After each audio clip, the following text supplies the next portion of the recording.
हाल ही में मैंने इस पावरफुल स्टोरी के बारे में जाना और मुझे लगा कि इसे शेयर करना तो बनता है क्योंकि ये काफ़ी शॉकिंग एंड वैल्यूएबल है। हालांकि इस कहानी में एनिमल्स पर किए गए पेनफुल एंड ब्रूटल एक्सपेरिमेंट को दर्शाया गया है जो कि अपने आप में सरासर गलत है, पर इस स्टोरी से आपको एक बहुत बड़ा सबक सीखने को मिलेगा। 1950s में हार्वर्ड में एक ब्रूटल एक्सपेरिमेंट के दौरान कुछ रैट्स को पानी से भरे बकेट्स में रखा गया। एक बाल्टी में जंगली चूहों को और दूसरे बाल्टी में पालतू चूहों को रखा गया। डॉक्टर कर्ट रिचर्ड जो इस एक्सपेरिमेंट को कंडक्ट कर रहे थे, देखना चाहते थे कि इन चूहों के अंदर कितना रेसिलेंस है, कि वो अपने सर्वाइवल के लिए कितनी देर तक स्विम करने की कोशिश कर सकते थे। उन्हें उम्मीद थी क्योंकि वाइल्ड रैट्स बहुत अच्छे स्विमर्स होते हैं एंड काफ़ी अग्रेसिव भी होते हैं, तो उनके अंदर फाइट करने की ज़्यादा क्षमता होगी। बट इस एक्सपेरिमेंट के रिजल्ट्स ने उन्हें चौंका दिया।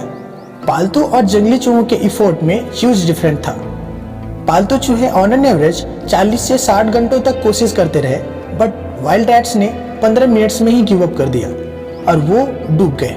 सभी रैट्स एक ही ब्रीड के थे। डिफरेंस बस इतना था कि एक ग्रुप पालतू था और दूसरा वाइल्ड। रिसर्च का ये कंक्लूजन था कि डेथ्स की वजह साइकोलॉजिकल थी।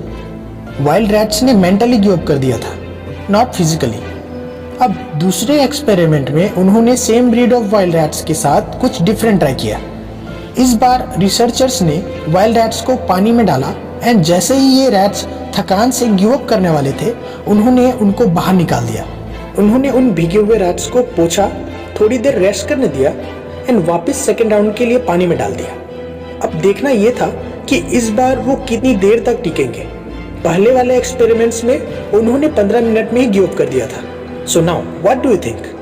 और 15 मिनट, 10 मिनट, 5 मिनट?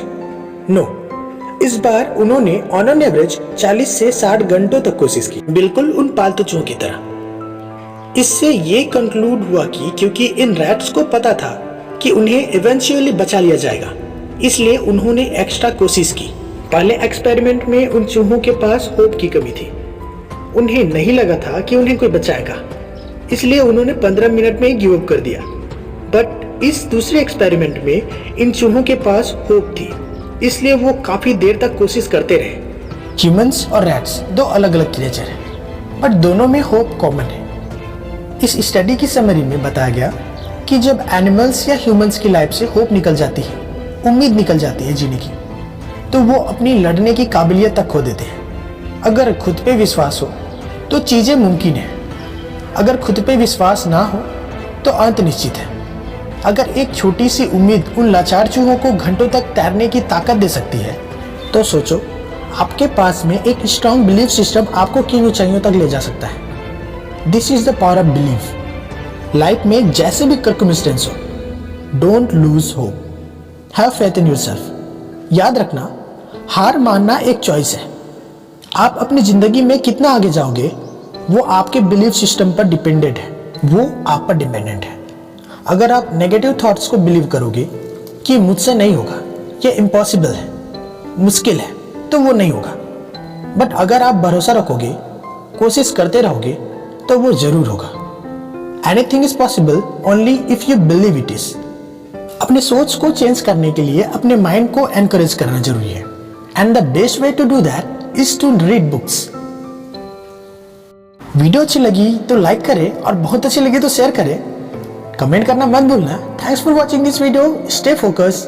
अपने सपनों के लिए लड़ते रहना, वो भी आखिरी सांस तक।